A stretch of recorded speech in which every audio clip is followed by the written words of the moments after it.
Vous êtes bien sur le plateau de KNF, toujours sur la même chaîne. Et oui, la chaîne numéro 23 Éclair TV. Tous les jours, on se retrouve, midi, 18h, 23h. On vous parle un petit peu de tout ce qui se passe au pays. Et bien sûr, on vous change les idées. Et quoi de mieux pour se changer les idées que la musique? Et oui, là, je reçois un professionnel. Il est auteur, interprète, compositeur, bassiste, oui, tout ça en même temps. Mais comment fait-il pour gérer toute cette casquette? Eh bien, on va lui poser la question. Il est avec moi sur le plateau de KNF. J'ai l'honneur de recevoir Eric Delblond. Qu'a nous fait? Ça caille tranquille. Hein, bien installé? Ouais, parfait. Ah, j'aime bien les gens souriants comme toi. On sent que tu es vivant. Ça tombe bien. Alors, ma première question est simple. Elle était dans l'intro. Comment est-ce qu'on fait pour gérer, être auteur, être bassiste, sortir des singles, accompagner les artistes? Tu as commencé tout ça d'un seul coup ou c'est venu petit à petit? Ouais, c'est venu petit à petit. En fait, je pense que les choses, c'est comme dans la vie de tous les jours.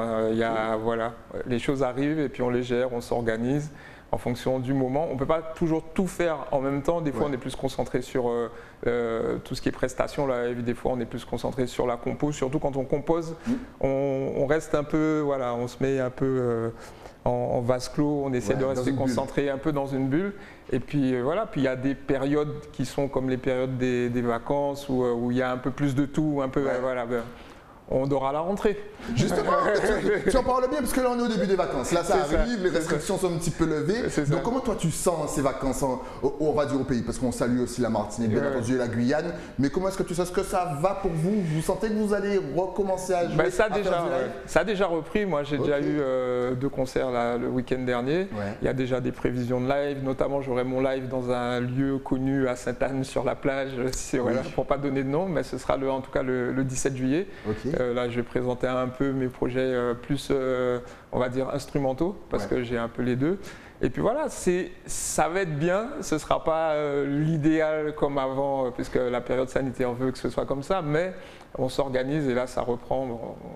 On espère vivement, en tout cas, profiter de cette période pour déjà nous-mêmes remonter sur scène. C'est un plaisir parce que c'est avant tout, on aime la musique, on aime la vibe, on aime jouer, on aime partager. Quand on est un peu enfermé, là, contraint, quand c'est pas choisi, c'est pas voilà.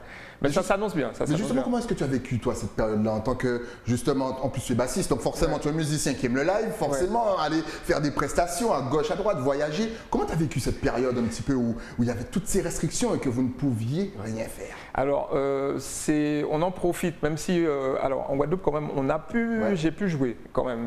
Jusque ça a été peut-être en mars, avril, mai où c'était un peu bloqué. On a pu jouer un peu.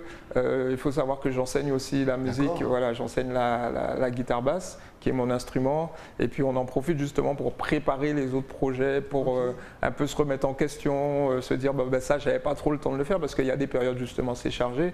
Donc on remet les choses à plat, on essaie de corriger, de s'améliorer, de préparer les projets à sortir.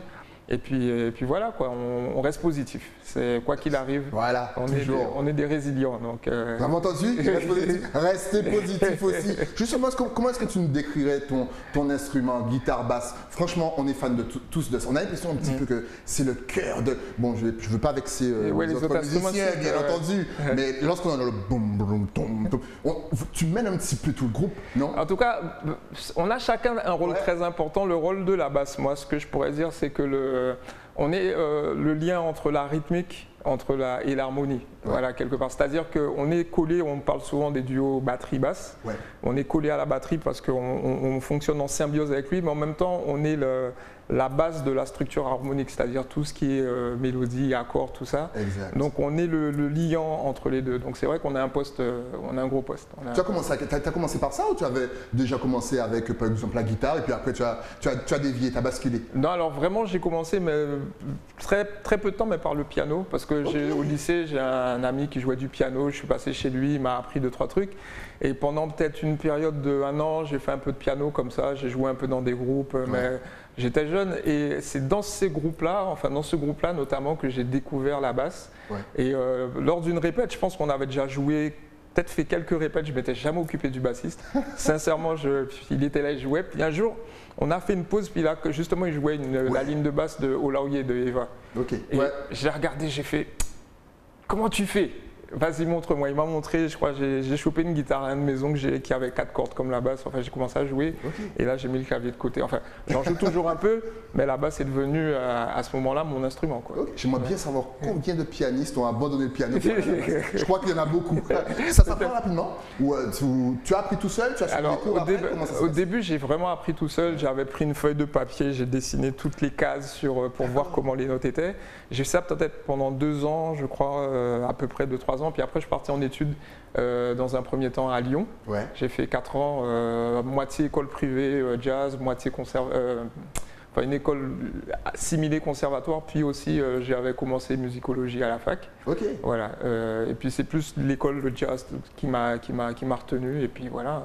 Justement, mais lorsque tu pars là-bas, parce que je suppose que tu apprends de tout, on t'apprend vraiment de tout. Quelle est la place de la musique caribéenne? Est-ce que tu as eu l'occasion de montrer aux autres la musique caribéenne? Est-ce que la musique caribéenne est apprise là-bas ou pas du tout, elle est totalement inconnue? Alors, à l'époque, puisque je ne suis pas vieux, mais je ne suis pas trop… Tu es jeune, je suis jeune. Black on track. C'est ça. Mais à l'époque, quand je suis parti, j'étais à Lyon, c'est-à-dire que après la musique, c'est de l'échange. Et les gens étaient quand même assez curieux, on se rend compte, il y a des gens qui arrivent, parce que ce qu'il y a de bien dans les écoles de musique, les gens arrivent d'un peu différentes contrées, des fois on rencontre des gens des États-Unis, de Chine, de autre chose, donc chacun est un peu curieux des cultures de l'autre, et donc oui, on échange, on me dit bah alors les Antilles c'est quoi, la Guadeloupe c'est comment, donc on apprend. J'ai eu l'occasion de faire aussi une autre formation en écriture où là j'avais même fait un petit exposé à mon équipe, à ma classe en fait, sur la musique traditionnelle, le gros cas. J'ai montré un peu les personnes du cas, autant Gérard Loquel que des gens un peu plus récents, enfin modernes, comme Jacques Schwarzbart, enfin j'ai Christian Laviso, enfin je leur ai montré un petit panel de ce qu'on avait, parlé de Kassav, voilà, donc on échange. Et puis nous, ce qu'il y a d'important, c'est que même si on est chez nous, quand on part, on prend encore plus conscience de la force de ce qu'on a. Le fait de le montrer aux autres, je me rappelle, il y avait un prof de batterie là-bas, comme ça, il y avait une batterie, je me suis mis à jouer du zouk parce que bon, je sais jouer le zouk sur une batterie, et puis il m'a dit montre-moi, montre-moi, alors je lui montre.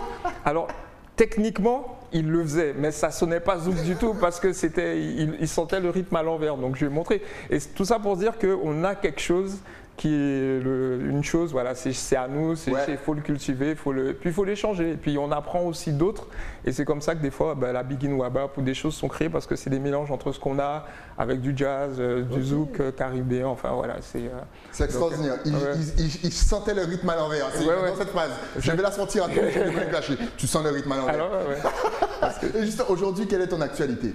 Alors mon actu du moment, là, la plus chaude, la plus récente, c'est un nouveau single que je viens de sortir.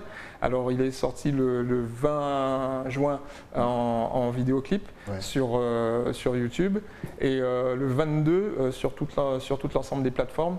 Alors la genèse de ce titre qui s'appelle L'Amitié, c'est qu'il y a 2 ans de ça, j'avais fait une carte blanche, enfin j'avais une carte blanche à Sonis, j'ai présenté des nouvelles compos et j'avais voulu rassembler un peu les amis, les personnes, les affinités.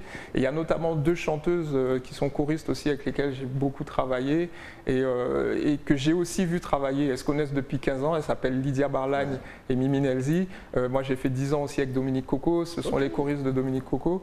Et à les voir chanter, mais les voir évoluer parce qu'on est en dehors, on est en répète, etc. Elles sont d'une complicité autant dans la voix que dans la vie quotidienne. Et je les ai appelées, je me suis dit, bon, j'aimerais écrire un titre, je vous ai écrit un titre et le titre va parler de vous et de façon plus globale de ce que l'amitié représente pour moi parce que j'ai des amis, j'ai mon crew, j'ai ma famille, tout ça, puis j'ai un petit socle d'amis, c'est les 2 bases, comme on dit. Voilà. Le noyau dur. Le noyau dur. Et donc voilà, c'était aussi leur rendre hommage à elles, de ce qu'on perçoit des 2 et à l'amitié. Donc j'ai écrit ce titre il y a 2 ans et puis là je me suis dit après un ancien titre que j'avais sorti il y a 2 ans où j'avais invité Dimitri Paul, un titre qui s'appelle Osmose, là je me suis dit on le sort. Et là j'ai travaillé avec monsieur Johan Danier qui est un batteur mais qui est aussi un talentueux arrangeur, comme on dit music producer, ça veut dire qu'il est un peu sound designer, c'est-à-dire que moi je lui ai donné la base de ce que j'avais comme arrangement, comme son, et puis lui il a été chercher les textures, il m'a proposé ça, il m'a dit bon là si on coupe là, si on met ça, bon je t'ai mis tel son, j'ai fait ça, enfin bon voilà. Et tout ça pareil, c'est des connexions amicales, c'est-à-dire il y a Johan, il y a Lydia, il y a Mimi, il y a Elodie Paul qui est une danseuse à la base mais aussi réalisatrice qui a fait le clip, Caroline Tichy maquillage, Neisa Ripon, enfin j'oublie peut-être des noms, tout ça, mais tout, et puis des amis que j'ai appelés qui sont venus dans le clip. Voilà, l'amitié c'est vraiment ça et donc je remercie, j'en profite pour remercier tout le monde. Donc mon actu là, chaude, c'est ça. C'est ça, donc de toute façon on voit le clip en double écran, donc franchement n'hésitez pas à aller cliquer, surtout à partager et à liker, ce sont vos artistes encore une fois. Ils viennent vous dire ça en plus, voilà, le design est beau, la musique est belle. Justement, quels sont les thèmes que tu utilises dans tes musiques? Dans tout ce que tu composes. Et d'où te vient l'inspiration? Justement, je pense qu'elle est très instantanée, très spontanée. Là, par exemple, c'était j'aimerais vous inviter et puis vous représenter ça, j'ai envie d'écrire ça. J'ai eu un duo aussi avec une chanteuse qui est style paniste. J'avais écrit un titre qui s'appelle L'évidence, ça parle de l'évidence. Dimitri Paul, c'était sur Osmose, c'était un peu sur la relation. Voilà, j'avais écrit un titre une fois sur une de mes qui s'appelle, il y a longtemps que Dominique, sur l'album de Dominique, qui s'appelle So One Co. C'était ma nièce qui venait de naître. Enfin voilà, c'est spontané. C'est très sur les relations, très sur... Ouais, puis je suis aussi très connecté musique et autant très cérébral d'un autre côté parce que je réfléchis, voilà. Donc, tu as un côté philosophe. Un peu. Tu refais le monde tout seul chez toi. Voilà. Dans ma t'es comme moi. Ça se bouscule justement.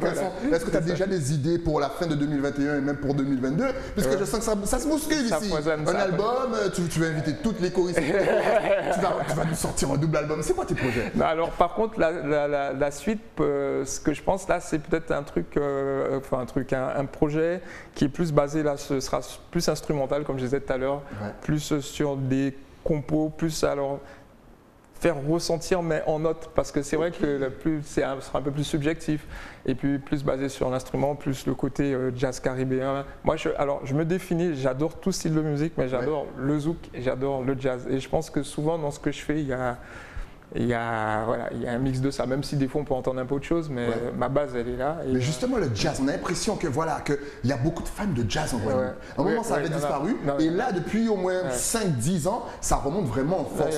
Comment tu expliques ça?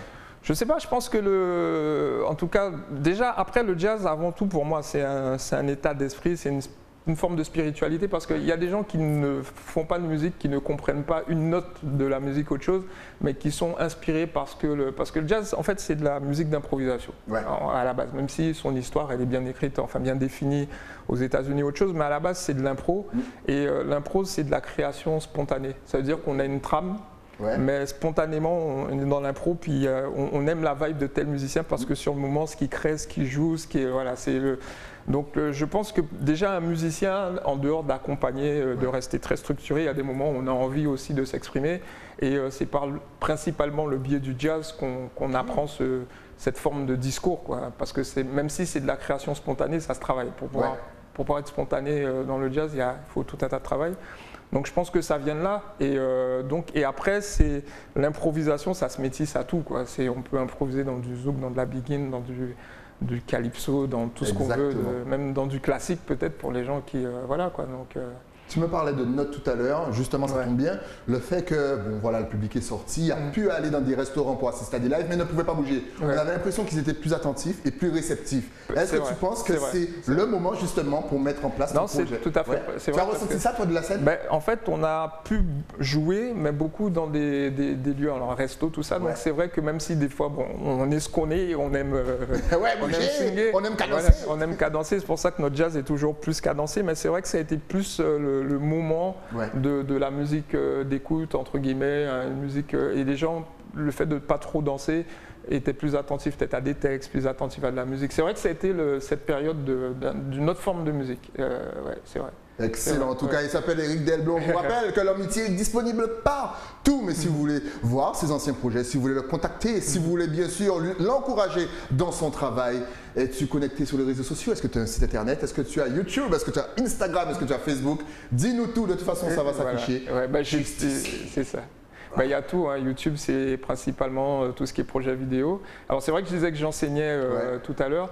Et il y a une chose. Comment? Voilà, c'est ça. En dehors de l'enseignement, je vais en reparler, mais ce que je fais aussi sur YouTube, c'est que il y a un jour. Comme beaucoup de musiciens, il suffit qu'on tape un titre parce que maintenant il y a beaucoup de tutos, on peut apprendre beaucoup sur Internet. Et souvent, en tant que bassiste, on va chercher un titre ou chercher un bassiste qui a montré comment jouer, on va tomber sur les Marcus, les machins, tous les grands pontes du monde. Mais je me dis, on a les mêmes qui sont chez nous, qui sont puissants, mais c'est sûr, bon, c'est petit, c'est carré, c'est des petites îles, on n'est pas anglophone, voilà. Donc on les connaît. Moi, je me dis, Decimus, Michel Alibo, Frédéric Caracas, Thierry Fanfan, Jean-Marc Albici, Fala, tout ça. Enfin, il faut aussi qu'on les mette sur les réseaux. Ils nous ont transmis, moi perso, j'ai appris avec eux. J'ai appris, c'est la base, je les ai écoutés, je fais, c'est voilà. Et c'est, allons faire des tutos pour montrer aussi à la planète, ben voilà, nous, chez nous, il y a des gars qui jouent de la basse sérieusement, qui ont le même niveau. Alors on est dans un style qui est peut-être moins connu que l'extérieur, mais alors donc voilà, je me suis dit, si j'ai cette part que je peux apporter, de cette capacité à prendre un titre, à pouvoir montrer, décortiquer, retranscrire, mettre une partition et dire voilà. Parce qu'on doit être là. On doit c'est bien, donc quand on vient prendre des cours chez toi, on apprend en mode local. J'aime bien. Qu'est-ce que tu crois? Non, nous, il n'y a pas d'importation. Après, je suis ouvert à tout, parce que j'ai appris d'ailleurs. Mais c'est important de savoir ce qu'on a, ce qu'on est. Voilà. Comme tu me disais tout à l'heure, quand on va à l'extérieur, tu n'es pas obligé d'aimer tout ce qu'on a, mais au moins tu sais ce que tu es. Tu sais ce que tu es, tu sais d'où tu viens, tu sais ce qui s'est passé sur ton instrument. Voilà.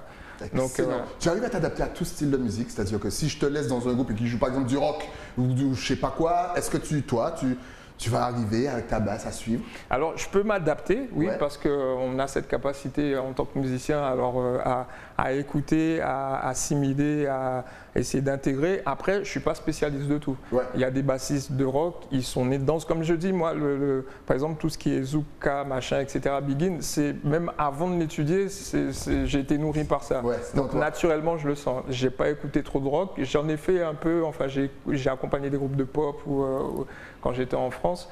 Et oui, on s'adapte. Et après, on a quand même cette chance dans le bassin dans lequel on est de baigner dans beaucoup de choses. On baigne, on a absorbé. Pour un musicien, je pense qu'on part avec quelque chose en plus. Moi je trouve. Voilà. J'ai pas vécu partout, mais j'ai l'impression d'être béni, d'être riche, petit. Limite, on est déjà imprégné par la musique sans même être musicien. Même vous, chez vous, vous faites rien, mais vous êtes musicien. En tout cas, merci d'être venu partager ton expérience avec nous. Ça fait un réel plaisir parce qu'on sent que tu es passionné. Même moi, j'ai eu envie de venir suivre tes cours. C'est un truc de fou. En tout cas, on vous rappelle que l'amitié est disponible. Voilà, vous voyez l'affiche partout. On salue Lydia Barlan, bien sûr, et Mimi Nelzi, que j'attends sur le plateau. Si vous voyez l'émission, vous êtes les bienvenus. En tout cas, n'oubliez pas de liker, partager et de suivre surtout Eric Delblond. Il est partout sur les réseaux. Vous tapez Eric Delblond sur Facebook et sur Instagram. Vous le trouvez. Merci à toi encore une fois. Dès qu'il y a une petite nouveauté, tu repasses. On est bien, on est à la maison. On est tranquille, on a envie de rester parler toute la journée. On est tranquille. Merci à toi encore une fois. Longue vie à ta musique. On se retrouve très vite. Nous, on se retrouve aussi très vite. Mais ça avec un nouvel invité, bien entendu. Mais c'est après quoi? Vous savez après quoi? Après la pub. À tout de suite.